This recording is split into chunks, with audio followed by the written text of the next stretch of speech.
Yesus, penggenapan semua nubuat. Yesus Kristus adalah pusat dari seluruh nubuat dalam kitab suci, terutama dalam Perjanjian Lama.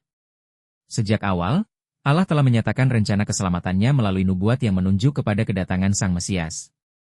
Nubuat tentang kelahirannya dari seorang perawan, Yesaya 7 ayat 14, kelahiran di Betlehem, Mika 5 ayat 2, serta misi pelayanannya yang membawa kabar baik kepada orang miskin dan membebaskan orang tertawan, Yesaya 61 ayat 1-2, semua digenapi dalam pribadi Yesus. Dalam Matius 1 ayat 22-23, misalnya, disebutkan bahwa kelahiran Yesus adalah penggenapan nubuat dari Nabi Yesaya. Sesungguhnya, anak darah itu akan mengandung dan melahirkan seorang anak laki-laki, dan mereka akan menamakan dia Immanuel.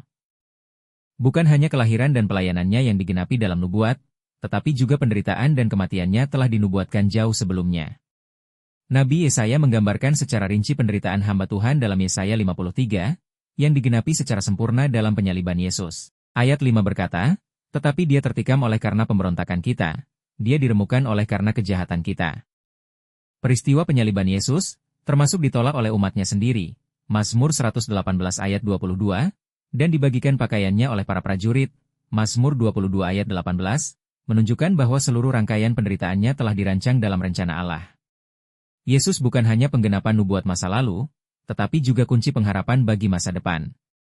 Nubuat-nubuat tentang kedatangannya yang kedua untuk menghakimi dunia dan mendirikan kerajaan kekal masih menantikan penggenapan sepenuhnya. Dalam Lukas 24 ayat 44, Yesus sendiri berkata, "Inilah perkataanku yang telah kukatakan kepadamu ketika aku masih bersama-sama dengan kamu, yaitu bahwa harus digenapi semua yang ada tertulis tentang aku dalam kitab Taurat Musa dan kitab Nabi-Nabi dan kitab Mazmur."